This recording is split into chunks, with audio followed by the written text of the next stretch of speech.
नमः हरे हराये नमः। हरे कृष्णा जी, आप सबका बहुत बहुत स्वागत है। हमारे सारे कार्यक्रम इस्कॉन फाउंडर आचार्य हिज डिवाइन ग्रेस एसी भक्ति वेदांत स्वामी प्रभुपाद जी को समर्पित है। मंगलाचरण आरंभ करते हैं। ओम नमो भगवते वासुदेवाय, ओम नमो भगवते वासुदेवाय, ओम नमो भगवते वासुदेवाय। ओम अज्ञानतिमिरान्धस्य ज्ञानाञ्जनशलाकया चक्षुरोन्मिलितं येन तस्मै श्रीगुरवे नमः। श्रीचैतन्यमनोऽभीष्टं स्थापितं येन भूतले स्वयं रूपः कदा मह्यं ददाति स्वपदान्तिकम्। वन्देऽहं श्रीगुरो श्रीयुतपदकमलं श्रीगुरून् वैष्णवांश्च श्रीरूपं साग्रजातं सहगण रघुनाथान्वितं तं सजीवं साद्वैतं सावधूतं परिजनसहितं कृष्ण चैतन्यदेवं श्रीराधा कृष्ण पादान् सहगण ललिता श्रीविशाखान्वितांश्च नमा ओम विष्णुपादाय कृष्ण पृष्ठाय भूतले श्रीमते भक्ति वेदांत स्वामिनिति नामिने नमस्ते सारस्वते देवे गौरवाणी प्रचारिणे निर्विशेष शून्यवादी पाश्चात्य देश तारिणे नमो महावदन्याय कृष्ण प्रेम प्रदायते कृष्णाय कृष्ण चैतन्य नामने गौरत्विषे नमः। हे कृष्ण करुणा सिंधु दीनबंधु जगतपते गोपेश गोपिकाकांत राधाकांत नमोस्तुते। तप्त कांचन गौरांगी राधे वृंदावनेश्वरी वृषभानुसुते देवी प्रणमामि हरिप्रिये। वाञ्छाकल्पतरुभ्यश्च कृपा सिन्धुभ्य एव च पतितानां पावनेभ्यो वैष्णवेभ्यो नमो नमः। जय श्री कृष्ण चैतन्य प्रभु नित्यानंद श्री अद्वैत गदाधर श्रीवासादि गौर भक्त वृंद। हरे कृष्ण कृष्ण कृष्ण हरे हरे, हरे राम राम राम हरे हरे। कार्पण्य दोषोपहत स्वभावः पृच्छामि त्वां धर्म सम्मूढचेताः यच्छ्रेयस्या निश्चितं ब्रूहि तन्मे शिष्यस्ते अहं शाधि मां त्वां प्रपन्नम्। हरे कृष्ण। भगवद गीता अध्याय 2 श्लोक नंबर 71 71 आरंभ करते हैं। व्रजेश्वरी जी आप पढ़ेंगे संस्कृत। हरे कृष्ण। विहाय कामान् यः सर्वान् पुमांश्चरति निःस्पृहः निर्ममो निरहङ्कारः स शान्तिम् अधिगच्छति। हरे कृष्ण। हरे कृष्ण। विहाय छोड़कर कामान इंद्रिय तृप्ति की भौतिक इच्छाएं, यह जो सर्वान समस्त पुमान पुरुष चरति रहता है, निह स्पृह इच्छा रहित, निर्मम ममता रहित, निरहंकार अहंकार शून्य, स वह शांति पूर्ण शांति को अधिगच्छति प्राप्त होता है। जिस व्यक्ति ने इंद्रिय तृप्ति की समस्त इच्छाओं का परित्याग कर दिया है, जो इच्छाओं से रहित रहता है और जिसने सारी ममता त्याग दी है तथा अहंकार से रहित है, वही वास्तविक शांति को प्राप्त कर सकता है। हरे कृष्ण जी। भगवान श्री कृष्ण हमारे परम हितैषी है। उनको पता है कि हम लोग सदैव सुख के लिए भागते हैं और भगवान श्री कृष्ण यहाँ पर बताते हैं सुख मिलने के पीछे का कारण क्या है। तो सुख कब मिलता है? जब मन शांत होता है। जब मन अशांत रहता है तो चाहे कुछ भी हो जाए वह व्यक्ति दुखी ही रहता है। और इसीलिए भगवान श्री कृष्ण मार्ग बताते हैं कि किस तरह से हर एक व्यक्ति शांति को प्राप्त कर सकता है। तो यहाँ पर पहले 3 गुणों के बारे में बताया गया। पहला बोला गया विहाय कामान्यः, सभी प्रकार की भौतिक इच्छाओं को त्याग कर, ये पहला बात। उसके अंतर्गत आता है निर्ममो, मैं और मेरेपन के भाव से रहित होना। और वो कब होगा? जब हम बनेंगे निरहंकार। तो ये 3 ऐसी चीजें हैं जिसका अगर हम ध्यान रखें तो हम वास्तव में शांति को प्राप्त कर सकते हैं। और जब शांति को प्राप्त होता है यह मन, तो वास्तविक रूप से हम सदैव प्रसन्न चित्त रह सकते हैं। हम लोग देखते हैं बहुत सारे गुरु हैं, बहुत सारे बाबा जी हैं, बहुत लोग तरह तरह का प्रयास कर रहे हैं कि पूरे विश्व में किस तरह से शांति बनाई जाए, किस तरह से वर्ल्ड में पीस को लेके आए, पर उनको पता नहीं कि वास्तविक तरीका क्या है। और भगवान श्री कृष्ण वह उपाय बताते हैं। जब व्यक्ति अशांत रहता है तो ही समाज अशांत बनता है। जब हर एक व्यक्ति शांत होगा तो वास्तव में पूरा समाज शांत रह सकता है। और जब वो शांत रहता है तब वह वास्तव में सुखी रह सकता है। हर एक व्यक्ति सुख के लिए भागता है, पर उनको पता नहीं कि सुख कैसे मिलेगा। लोगों को लगता है जब बहुत सारी चीजें मिल जाएगी तो हमको बहुत खुशी मिलेगी, पर वास्तव में चाहे कितना भी सुख लेने के लिए, कितना भी वस्तुओं के लिए प्रयास करे, वस्तु मिल गई तो भी उदास रहेंगे क्योंकि अशांत रहेंगे, और वस्तुएं नहीं मिली तो भी हम लोग अशांत रहेंगे। तो भगवान श्री कृष्ण हमें बहुत बढ़िया तरीके से बताते हैं कि किस तरीके से हमें सदैव प्रसन्न रहना है। जो इच्छाएं है वह वास्तव में हमें अशांत बनाती है। कई लोग तरह तरह के देवी देवताओं की पूजा करते हैं और बोलते हैं कुछ न कुछ चाहिए, मन्नत मांगते हैं, सोचते हैं मन्नत पूरी हो जाएगी तो हम लोग बहुत सुखी होंगे, पर मन्नत पूरी होने के बाद में भी पता चलता है और जीवन में कोई ना कोई समस्या आती ही रहती है। तो इस तरीके से बार बार इच्छाओं की वजह से हम अशांत रहते हैं। और इसीलिए भगवान हमको बोलते हैं कि जो संसार के प्रति सुख भोगने की इच्छा है उसका त्याग करना है। कई लोग सोचते हैं अरे यहाँ तो बोला गया है सभी प्रकार की इच्छाओं का त्याग कर दो, तो हम तो कोई इच्छा करते ही नहीं। तो जो ऐसा सोचते हैं वो भी इच्छा करते हैं। वो क्या इच्छा करते हैं? वो ये इच्छा कर रहे हैं कि मुझे कोई इच्छा नहीं हो। तो वास्तव में अगर हमें इच्छाओं से ऊपर उठना है तो क्या करना है? भगवान के प्रति इच्छाएं रखनी है, भगवान के भक्ति के प्रति इच्छा रखनी है। वही वास्तव में विहाय कामान्य कहलाता है। सभी इच्छाओं का त्याग करने का मतलब है सभी प्रकार के भौतिक सुखों की इच्छाओं का त्याग करना, वही वास्तविक रूप से त्यागी कहलाता है। पर जो लोग भगवान की भक्ति का भी त्याग कर लेते हैं वो वास्तव में त्यागी नहीं हो सकते।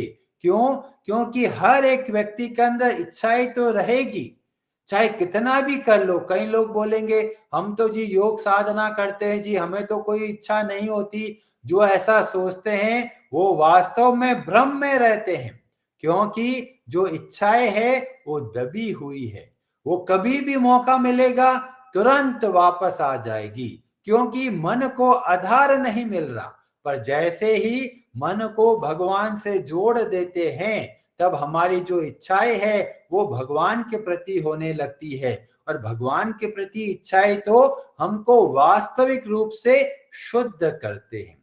तो जब बोला गया इच्छा नहीं करना है, इसका मतलब स्वार्थ की इच्छा नहीं करना है, परंतु सेवा की इच्छा हम सबको करना है कि हमें किस तरीके से सेवा करें। जब हम लोग भगवान के नामों का जप करते हैं उसमें भी हमारी इच्छा है।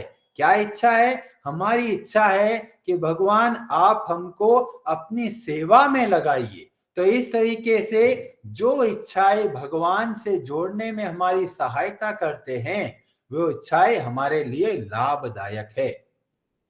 पर कई लोग होते हैं जो अलग अलग देवी देवताओं के प्रति मन्नत मांगते हैं और इच्छाएं पूरी हो जाती है तो लोगों का विश्वास बढ़ जाता है, सोचते हैं देखो इन्होंने मेरी इच्छा पूरी कर दी, यही हमारे सच्चे भगवान है। पर वास्तव में जो हमारी इच्छाएं पूरी करते हैं वो हमारे हितैषी नहीं है। क्यों हितैषी नहीं है? क्योंकि वो हमको जहर दे रहे हैं।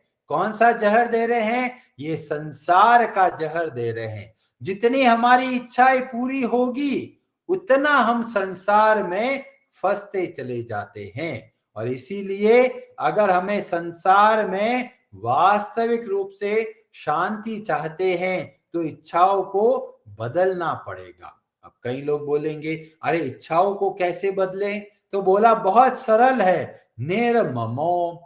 अभी कई लोग सोचते हैं अरे ये निर्मम शब्द बड़ा निर्दयी है, बहुत क्रूर है। निर्ममा मतलब ऐसा व्यक्ति है जिसके मन में कोई भाव ही नहीं। पर जब भगवान श्री कृष्ण निर्ममा बोलते हैं इसका मतलब मैं और मेरेपन से बाहर निकलना। क्यों? क्योंकि यही वास्तविक है। हमारा कुछ भी नहीं है, यह शरीर भी हमारा नहीं है। शरीर अगर हमारा होता तो हम उसको कंट्रोल करते, पर हम उसको कंट्रोल नहीं कर सकते। हम सोचते हैं ये संपत्ति मेरी है, पर वो वास्तव में मेरी नहीं है। हम लोग सोचते हैं ये परिवार मेरा है, वह भी मेरा नहीं है। जो जो जिसको मैं और मेरा सोचते हैं वो वास्तव में एक तरह का धोखा होता है। तो भगवान श्री कृष्ण हमारी सहायता करते हैं, बोलते हैं ये हमारा नहीं है तो किसका है? तो बोला गया ईशावास्यम इदम सर्वम, सब कुछ भगवान का है। परिवार भी भगवान का है, हम भी भगवान के हैं, ये शरीर भी भगवान का है, ये जो वस्तु है वह भी भगवान का है। जब यह भाव रखेंगे तो इच्छाएं अपने आप शुद्ध होने लगेगी। और ये मैं और मेरेपन से कैसे बाहर निकलेंगे? तो भगवान बोलते हैं निरअहंकार। जब हम लोग अपने आप को शरीर समझते हैं तभी ये सब मैं और मेरापन आ जाता है। जब मैं और मेरापन आ जाता है तो वैसी वैसी इच्छाएं आने लग जाती है। तो क्या करना है? अपने अहंकार को बदलना है। कई लोग सोचते हैं अरे ये तो बहुत बड़ा अहंकारी व्यक्ति है, पर अहंकार का दो मूल होता है। या तो हम शरीर को लेके अहंकार करें कि मैं ये शरीर हूं, या फिर हम अपने आप को भगवान का अंश समझकर अहंकार करें कि मैं भगवान का अंश हूं। अभी इन दोनों में से जो अहंकार शरीर से जोड़ता है वह नुकसानदायक है, वह हमको इस शरीर से बांध देता है।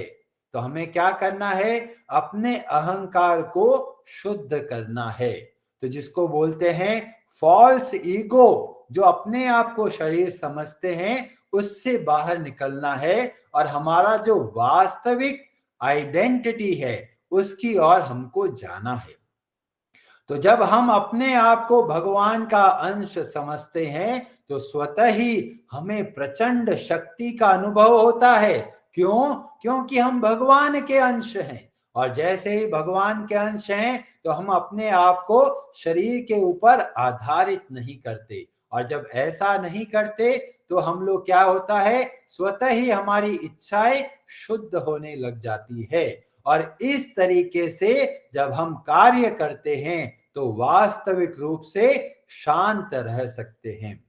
कई लोग सोचते हैं अरे प्रभु जी इच्छाओं को तो त्याग करना बहुत मुश्किल है। बहुत मुश्किल नहीं है, बहुत आसान है। केवल ये भाव रखना है हम भगवान के हैं, हम भगवान के सनातन अंश हैं। जैसे ही ये भाव मजबूत होगा हमारा सारी व्यवस्था सही तरीके से होने लग जाएगी। और इसीलिए भगवान ने दूसरे अध्याय आरंभ ही किया, आत्मा के द्वारा, मतलब हमें अपने आप को पता चलेगा तो ही हम छोटी छोटी इच्छाओं से बाहर निकल पाएंगे। और ये कैसे संभव होता है? जब हम अपने आप को भगवान से जोड़ते हैं। और भगवान को कैसे जोड़ते हैं? भक्ति के द्वारा। जब भक्ति के द्वारा करते हैं तो हम अपने आप का पता करते हैं। अपने आप का पता करते हैं तो हम शरीर से बाहर निकलने लग जाते हैं। शरीर के आधार पे हम कार्य नहीं करते, मन के आधार पे हम कार्य नहीं करते, और वास्तव में इस तरीके से हम सदैव प्रसन्न रह सकते हैं। श्रीमद् भागवतम के 7वें स्कंद के अध्याय 9 और 10 के अंदर प्रहलाद महाराज के बारे में बहुत अच्छे से बताते हैं और हमको भी प्रेरणा मिलती है। एक छोटा सा बच्चा 5 साल का, वह पूरे ब्रह्मांड को शिक्षा दे रहा है। और कैसे देते हैं? अपने आचरण के द्वारा। तो ये कथा वहां पर आरंभ होती है कि हिरण्यकश्यपु मारा गया है और भगवान नरसिम्हा देव बहुत ज्यादा क्रोधित है। क्यों क्रोध आ रहा है? क्रोध आ रहा है कि कोई भगवान के भक्त को नुकसान पहुंचाने का प्रयास कर रहा था और इसीलिए भगवान बहुत क्रोधित है। अभी कई लोग सोचते हैं अरे क्रोध तो खराब होता है जी, पर भगवान खुद इतना क्रोध कर रहे हैं। तो पता चलता है जो क्रोध हमारी भलाई के लिए होता है, ऐसा क्रोध हमारे लिए लाभदायक है। पर जो क्रोध काम वासना से प्रेरित होता है, वही क्रोध हमारे लिए नुकसानदायक है। तो भगवान श्री नरसिम्हा देव बहुत क्रोधित हो रहे हैं, भयंकर गर्जना कर रहे हैं और सभी देवी देवताएं बहुत चिंतित हो जाते हैं। अरे भगवान नरसिम्हा देव बहुत क्रोधित हो रहे हैं, क्या करें? ब्रह्मा जी इसके पास जाते हैं। ब्रह्मा जी बोल रहे हैं भगवान नरसिम्हा देव बहुत ज्यादा क्रोधित है, अब उनका क्रोध शांत कौन करेगा? तो ब्रह्मा जी प्रार्थना करते हैं लक्ष्मी जी से। लक्ष्मी जी देखती है अरे ये तो बहुत भयंकर रूप धारण करके रखा है। तो लक्ष्मी जी बोलते जी मेरे बस की बात नहीं है, मुझे नहीं पता ये कौन है। ब्रह्मा जी बोलते आपके हस्बैंड है ये तो। पर लक्ष्मी जी बहुत भयभीत हो जाती है क्योंकि नरसिम्हा देव का क्रोध बहुत ज्यादा होता है। और तब ब्रह्मा जी बोलते हैं प्रहलाद क्या तुम जाकर भगवान को शांत करोगे? और प्रहलाद महाराज छोटे से बालक आगे बढ़ते हैं और भगवान के चरणों में गिर जाते हैं। जैसे ही भगवान के चरणों में गिरते हैं, भगवान नरसिम्हा देव का इतना भयंकर क्रोध एकदम शांत हो जाता है। प्रहलाद महाराज को गोद में उठा लेते हैं और बहुत प्रेम से चाटते हैं। तो हम देखते हैं प्रहलाद महाराज के चरित्र से ऐसा है जो भगवान को भी शांति प्रदान कर देते हैं। और प्रहलाद महाराज को अपनी गोद में लेकर भगवान नरसिम्हा देव बोलते हैं बेटा तुम्हें क्या दूं मैं? और प्रहलाद बोलता है भगवान मुझको कुछ नहीं चाहिए। प्रहलाद महाराज से बार बार बोलते हैं भगवान नरसिम्हा देव प्रहलाद कुछ तो ले लो। और प्रहलाद बोलते हैं अगर आपको कुछ देना है तो मुझे भक्तों का संग दीजिए और ये मेरे को आशीर्वाद दीजिए कि किसी तरह की भौतिक इच्छा नहीं हो। और बोलते हैं मेरे पिता ने आपके प्रति बहुत अपराध किया, आप उनको क्षमा करें। नरसिम्हा देव बोलते हैं मैं बहुत प्रसन्न हूं प्रहलाद तुमसे, और तुम्हारे पिता का तो बहुत पहले उद्धार हो गया और आने वाली पीढ़ी का भी उद्धार हो जाएगा। और फिर भी मैं तुम्हें ये वरदान देता हूं कि तुम यहां पर रहो, सुखपूर्वक राज्य करो। तो हमें प्रहलाद से शिक्षा मिलती है कि भगवान की भक्ति में इतना आनंद मिलता है कि भगवान खुद आके बोल रहे ले लो कुछ ले लो। और प्रहलाद महाराज बोलते हैं मुझे तो कुछ चाहिए नहीं, हे भगवान आप और मैं के बीच में कैसा रिश्ता है? आप मेरे स्वामी हो, मैं आपका दास हूं, इसमें मुझे कोई बिजनेस नहीं करना है।